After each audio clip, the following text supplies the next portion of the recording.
Today I am going to explore my third box from Hooks and Needles. I will be unboxing, revealing, and reviewing this box.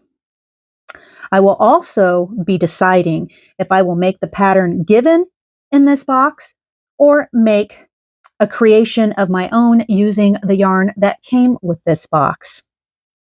Stick around to the end and find out the answer and see what I ultimately created. Hi, my name is Sig, and this is my channel, Essential Crochet, and you are always welcomed here. If this is the kind of content you enjoy watching, please hit the subscribe button. You can continue to get unboxing, revealing, and reviewing videos like this. Now let's get started. So this is the book for this month's Hooks and Needle subscription box. Your cozy corner for crocheting inspiration. And as I open it, it gives us a nice visual of what looks like a corner to corner or a diagonal stitch kind of pattern. We have our table of contents. So we have our greeting and then an article on frogging with ease. Now, if I'm not mistaken, it was the last box or the box before that where they also had an article about frogging without getting frustrated. So I'm not really sure why we're repeating the article again or an article like it, but I guess we are. Then we're going to be introducing this month's yarn, introducing this month's pattern. For page 19, they're going to give us article of the month, crochet your way to success. And then for page 21, they're going to give us another article until we unravel new crafting tales, I guess. So we're going to come to page 5 for the greeting. So page 5. And basically they give us a hearty greeting, crocheting family. Once again, we bring you a brand new craft adventure packed in your Hooks and Needle box. This month, we continue our journey through the vibrant colors and rich textures of Portugal's knitting tradition. Are you ready to peek inside your third Hooks and Needles box? So I guess this is my third Hooks and Needles box, or at least this is the box that they call their third Hooks and Needles. Okay. Here's what you will discover. So as of late, because I've gotten a couple of these boxes, I haven't put too much faith in what they tell me in the book, because it's, at least in terms of which box it is, which page these, the various articles are on, because they're usually kind of wrong, or at least the editing process isn't great. So I don't know if they just recycle aspects of previous kits into a new kit or what. I'm not entirely sure, but we'll continue. So here's what you will discover. Now I'm going to save the yarn for last, but they've given us hooks, US size 4, 3.5 millimeter, and this is the typical hook they give us. I'm not a fan of the hook. I'm not really sure why they give me 2 of them, but okay. If you like the hook and you like to double up on your hooks, because it's nice to have a hook with you at home and maybe a hook in your travel bag, that's the way I work it. But I have my own hooks that I like working with. So, yeah. Next, they give us some gift wooden labels. So they give us this set of 5 little wooden labels that say handmade. I mean, that's kind of cute. Who doesn't like a label? All right. They're going to give us detailed instructions for the project of the month. They've said that we've taken care of the details so you can relax and create. And then, of course, they go on to explain tips and tricks to fix any crocheting mistakes. So I think this is probably tied into the articles in the booklet.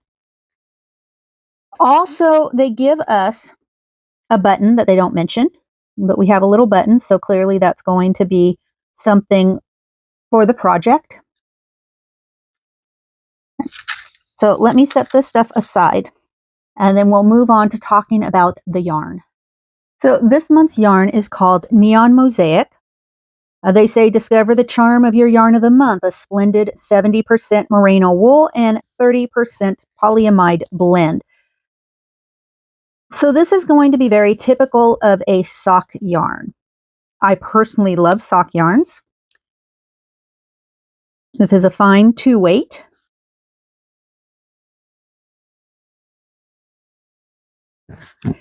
They tell us that this has been meticulously crafted. This blend strikes an ideal harmony between merino wool's softness and the polyamide durability. The result, a yarn that's both luxurious and resilient. Our Portuguese artisan have infused this yarn with a stunning, versatile hue. Each 50-gram skein extends to 185 meters or 202 yards. Perfectly suited for the US size 4 hook, ensuring your creations are as beautiful as they are practical. So,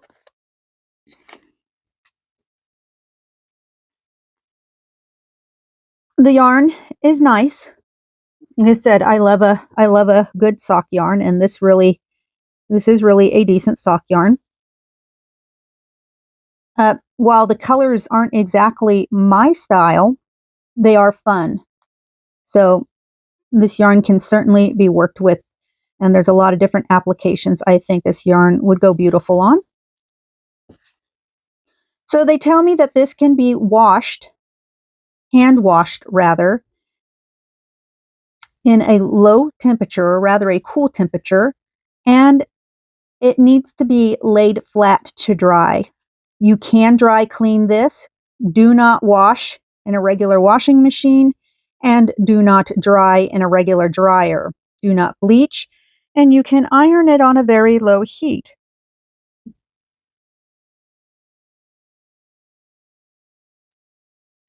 So now, the pattern that we're going to be doing this month, or that they introduced to us this month, is the Mosaic Merino Purse. They encourage us to embark on a crafting journey with our Mosaic Merino Purse crochet project. This pattern is perfect for intermediate and experienced crocheters alike. It is both enjoyable and satisfying. Our comprehensive instructions make it easy to bring this exquisite purse to life. Armed with your crochet hook and guided by our clear steps, you're all set to craft a chic, functional accessory. As you work through the pattern, you'll find yourself creating more than just a purse. It's a personal statement in style. The finished Mosaic Merino purse might just be too charming to part with. So this is basically the purse, and you can see that while the button they gave me is different than the button they show in the image, it does obviously use a button as the clasp. So I've had a chance to look through the book, and as usual, I'm not going to show you any of the pattern for copyright reasons. But I can tell you that these last 2 articles they give us in the book do not land on these particular pages. They land further back in the book. So keep that in mind if you ever get this box, or you haven't gotten this box yet. Because as I mentioned before, they sometimes have articles and instructions that don't match the pages they indicate they should match on their table of contents. Now that we've completed the unboxing, I'm going to move on to the review here in just a moment. So while you're deciding if you actually like this month's project or not, I am going to go ahead and show you in the reveal if I made this month's project, or if I made another project using the yarn they gave me. And so then after the reveal, we'll move on to the review. And I will give you my thoughts and opinions on this box, on the pattern, on the goodies that came in the box. You know, just kind of an overview.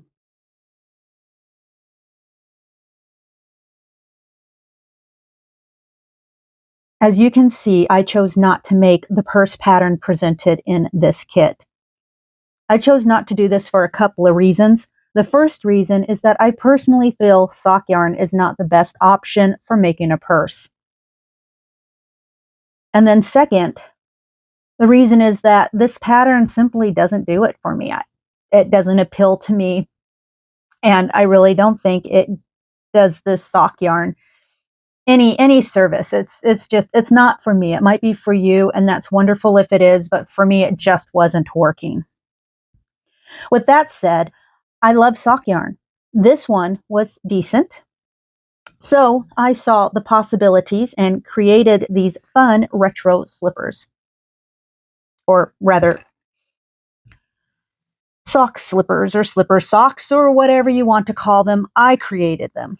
The yarn itself is soft and it was easy to work with. There was no splitting and this yarn moved along my hook with a smooth and even glide. So that's always really nice because it helps you move things along. You don't get stuck. I really hate when a yarn splits. I know sometimes it can't be helped depending on the yarn, but it just kind of interferes with the flow, if you know what I mean. So basically, I love the yarn, which isn't surprising because I just have a special place in my heart for sock yarn. But I hated the pattern. I disliked the hooks as per usual. I'm not a fan of the hooks they give us. And thought the wooden labels were a nice little give me. Was this box a hit or a miss?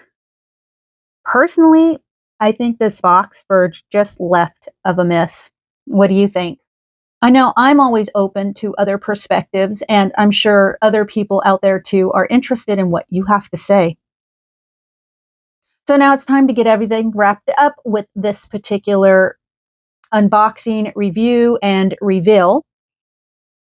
I was really happy to have you with us today, and I look forward to seeing you next time. Have a wonderful weekend, stay safe, and keep working up your fabulous creations. Bye-bye now.